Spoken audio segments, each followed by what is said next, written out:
नमस्कार, जोहार। आप देख रहे हैं झारखंड स्वतंत्र खबर। अभी हमारे साथ एक बार फिर आयरन लेडीज दाइन बारला जुड़ रहे हैं और आज जो चर्चा का विषय है वो है कि झारखंड में 14 लोकसभा सीट पर चुनाव हुआ, जिसमें रिजर्व सीट पर जो इंडिया गठबंधन का जीत हुआ है और जनरल सीट पर बीजेपी का जो जीत हुआ है। एक अहम सवाल है कि क्यों रिजर्व सीट जो था वो इंडिया गठबंधन के खाते में गया और जनरल सीट बीजेपी के खाते में गया। तो इसी को जानने के लिए हम दयामणि बारला जी से जुड़ रहे हैं और समझने की कोशिश करेंगे कि लगातार लोकसभा चुनाव में ये हर जगह दौरा भी किए हैं, हर जगह लोगों को समझने की कोशिश की है, रिजर्व सीट में भी और जनरल सीट में भी। तो ये बेहतर बता पाएंगे कि कारण क्या रहा होगा कि रिजर्व सीट इंडिया गठबंधन खाते में गया और जनरल सीट बीजेपी खाते में गया, या जनरल आदमी जो थे या जनरल सीट कहें तो क्या इंडिया गठबंधन को पसंद नहीं किए, या इधर जो रिजर्व सीट था या आदिवासी सीट जिसको कहा जाता है वो बीजेपी को पसंद नहीं किए। तो इस तरह तमाम बात करने के लिए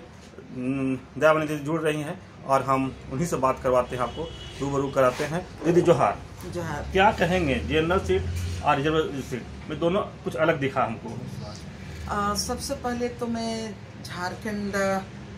में इंडिया गठबंधन के साथी 4-5 आरक्षित सीट से जीत हासिल किए हैं। मैं उन तमाम जो प्रत्याशी हैं उनको बधाई देना चाहती हूँ और जितने भी 5 लोकसभा क्षेत्र से इंडिया गठबंधन के साथ सामाजिक संगठन, आदिवासी संगठन, युवाओं का संगठन, महिलाओं का संगठन, दलितों का संगठन, किसानों का संगठन, सब मिलके ये ठान लिए थे कि इस बार हम लोग हर हालत में केंद्र से जो तानाशाह की सरकार है, मोदी सरकार, उनको हम लोग हर हालत से पद से हटाएंगे, गद्दी से उतारेंगे। ये जो ठान के रखे थे सारे लोगों ने सफलता पाई है। मैं सभी योद्धाओं को मैं धन्यवाद देना चाहती हूँ, मैं बधाई देना चाहती हूँ। आपने जो सवाल किया कि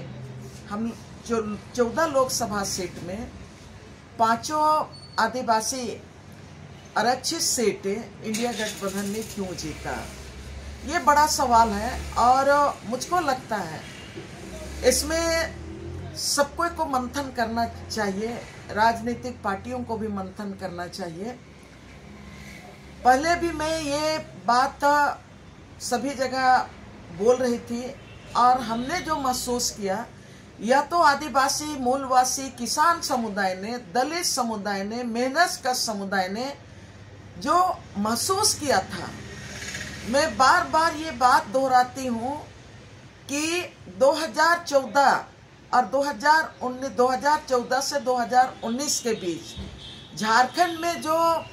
भारतीय जनता पार्टी की सरकार थी, उस समय रघुवर दास यहाँ के मुख्यमंत्री थे। इन दौरान भी आदिवासियों का जो अपना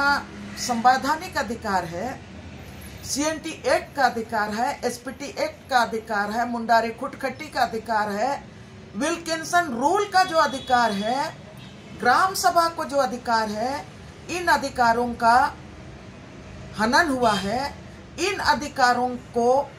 दरकिनार करते हुए कई ऐसे कानून आदिवासी समाज के ऊपर में थोपी गई जो आदिवासी इतिहास को और आदिवासी अधिकार को ही पूरी तरह से खत्म करने का प्रयास उस समय भी रघुवर दास की सरकार ने किया था। उसका भी लोगों को पूरी तरह से भीतर से लोगों में आक्रोश था। लोगों में ये समझ बन चुकी थी कि भारतीय जनता पार्टी की सरकार ने 2014 और 19 के बीच में जो भूमि बैंक बनाया, जो गरमजरुआ आम खास जो जमीन है, जंगल झाड़ी जो जमीन है, ये अगर CNT एक्ट की बात करेंगे, SPT एक्ट की बात करेंगे, 5वीं अनुसूची की बात करेंगे और ये विल्किंसन रूल की बात करेंगे, मुंडारी खुटखटी अधिकार की बात करेंगे, तो वो पूरी तरह से संवैधानिक रूप में वो गांव का सामुदायिक जमीन है। और उस सामुदायिक जमीन को छीनने का काम भारतीय जनता पार्टी ने रघुवर दास के नेतृत्व में 2014 और 19 के बीच में किया था। इसका आक्रोश था। और उसके साथ ही 2014 से 2023 तक मोदी सरकार ने इस काम को, जो यहाँ झारखंड में रघुवर सरकार ने जिस तरह से CNT एक्ट को वायलेशन करने का काम किया, SPT एक्ट को वायलेशन करने का काम किया, और जो भूमि बैंक बनाया लोगों के सहमति के बगैर, ग्राम सभा की सहमति के बगैर, किसानों को के सहमति के बगैर, वो अडानी अंबानी को देने के लिए ये जो व्यवस्था बनाई, इसको आगे बढ़ाते हुए मोदी सरकार ने एक देश एक कानून का नारा दिया। और एक देश एक कानून का नारा जब दिया, तब उसमें आप देखेंगे एक देश एक कानून के तहत आपका यूनिफॉर्म सिविल कोड को भी लाने का काम किया। और यूनिफॉर्म सिविल कोड वो पूरी तरह से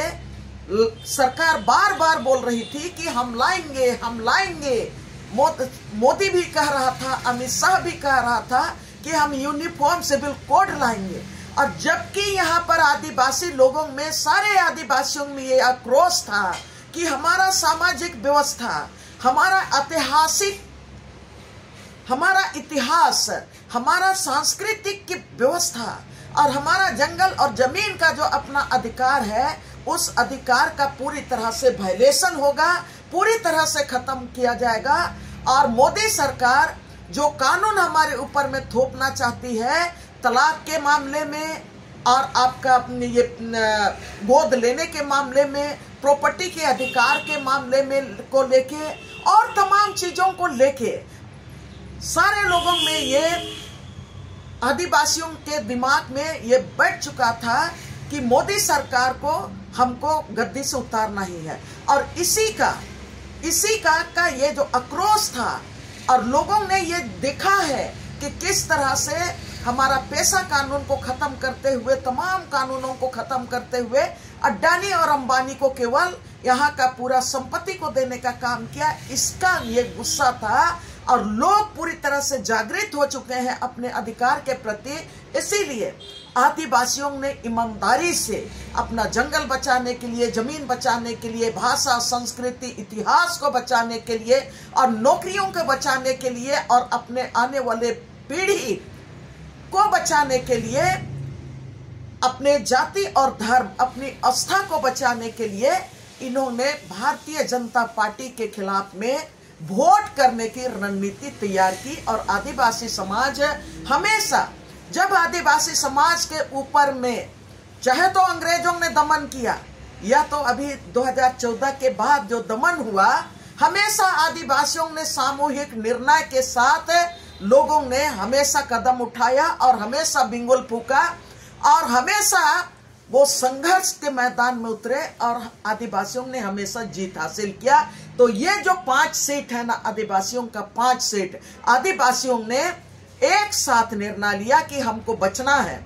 और हमको बचना है तो हर हालत में हमको बीजेपी को गद्दी से उतारना है। एक बात इसमें और एक फैक्टर काम किया, जो मोदी सरकार बोल रहा था आदिवासियों को बांटने का जो कोशिश कर रहा था डीलिस्टिंग के नाम पर। आदिवासी लोग जानते हैं कि सभी हम खतियानदारी हैं, सभी CNT एक्ट वाले लोग हैं, सभी हम लोग यहाँ के भूपुत्र हैं, भूपुत्र और पुत्री हैं। सबको ये जानते हैं कि हम लोग यहाँ का असली जमीन के मालिक हम लोग हैं। हम लोगों ने अंग्रेजों से लड़के जमीन को आबाद किया है, सांप से, बिच्छू से। तो ये लोगों ने, जब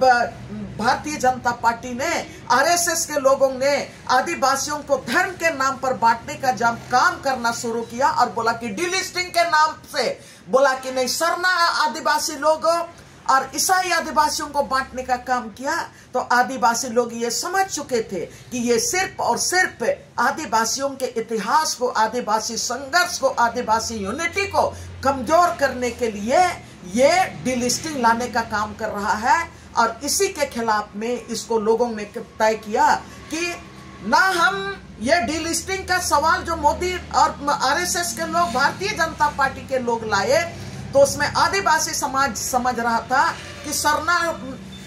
धर्मावलंबी को बोलता है कि हिंदू है और ईसाई को बोलता है कि नहीं ये लोग तो आदिवासी है, ये नहीं है, तब यहाँ पर आदिवासी कौन है? तब सारे लोग ये समझ में लोग समझे कि नहीं, हमारा इतिहास खत्म हो जाएगा। संघर्ष का इतिहास जो सिद्धू और कान्हू, बिरसा मुंडा, सिंदगी दाई, कैली दाई ने जो संघर्ष का इतिहास का हथियार हमको दिया है अपने समाज को बचाने के लिए, जंगल और जमीन को बचाने के लिए, उस संघर्ष का इतिहास हथियार को हम लोग धारदार बना के रखेंगे और हमको कोई बांट नहीं सकेगा। इसीलिए आदिवासी लोग एक होके गठबंधन को वोट दिया। चलिए, जिस तरह से बताया कि रिजर्वेशन जैसे आरक्षण आरक्षित जो सीट था 5, उसमें क्यों आदिवासी वोट दिए, ये अभी देवानंद दीदी बताए। लेकिन हम फिर कहते हैं जो जनरल सीट था उस पर बीजेपी जीत हासिल की है, तो वहां पर इंडिया गठबंधन क्यों हारा और बीजेपी क्यों जीत हासिल की? मुझे लगता है कि जो जनरल सीट है जहां पर इंडिया गठबंधन ने प्रत्याशी दिया था और वहां पर हार हम लोगों को मिली है, मुझे लगता है कि इसमें इंडिया गठबंधन और विशेष करके राजनीतिक पार्टियों को इसको ईमानदारी के साथ समीक्षा करना चाहिए कि हमें हार क्यों मिली है और इस हार के पीछे क्या कारण थे,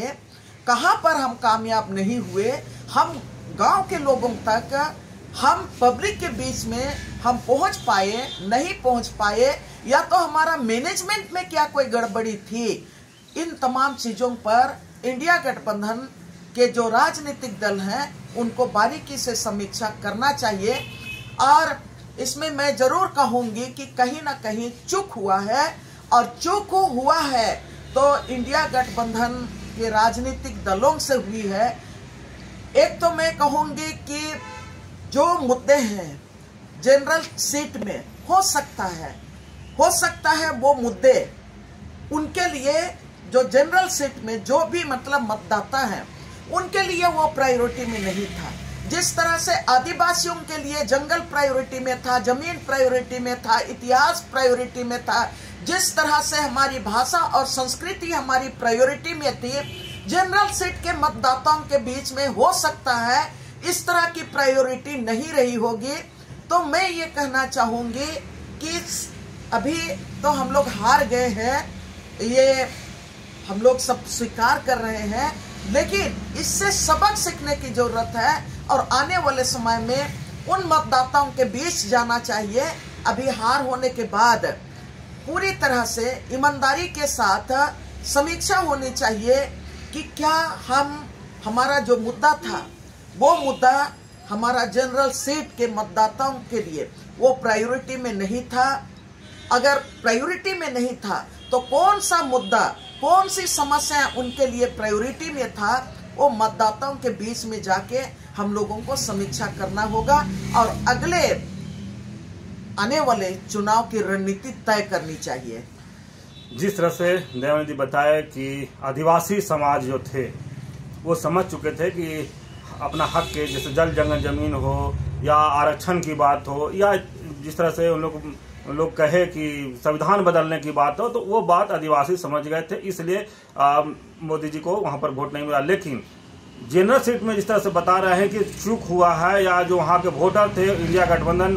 के लोग वहां नहीं समझ पाए कि वहां प्रायोरिटी क्या है, तो ऐसा लग रहा है कि जिस तरह से बीजेपी की तरफ से कहा गया था राम मंदिर और तमाम चीज जो बात रखा गया था, तो वहां के वोटर लगता है कि कहीं ना कहीं राम मंदिर के प्रति तो ये नहीं हुआ वोट दिए हैं।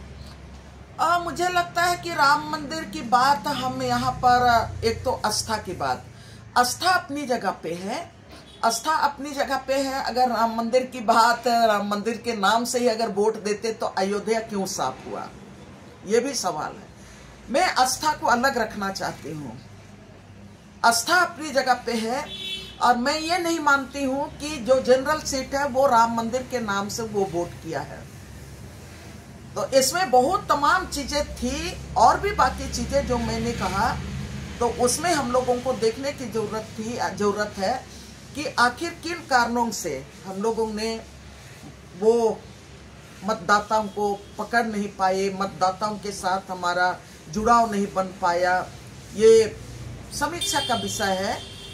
चलिए, बहुत अच्छा बात देवानंद जी बताया कि सबसे पहले बात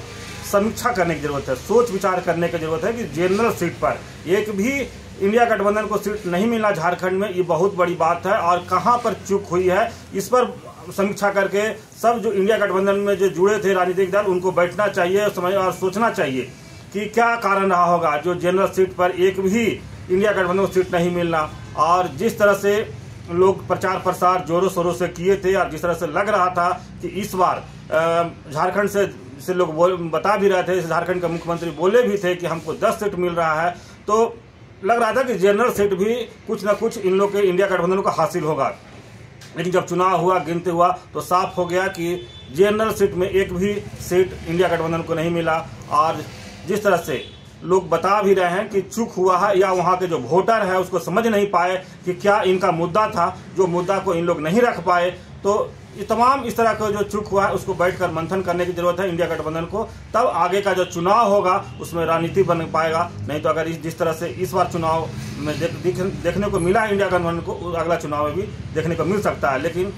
हर हाल जरूरत है कि इन लोग बैठकर अपने का मंथन करने की जरूरत है, चिंतन करने की जरूरत है कि जनरल सीट में हम लोग का जीत क्यों हासिल नहीं हुआ है। तो इसी तरह की खबर को देखने के लिए आप झारखंड से जुड़े रहिए। जोहार, नमस्कार।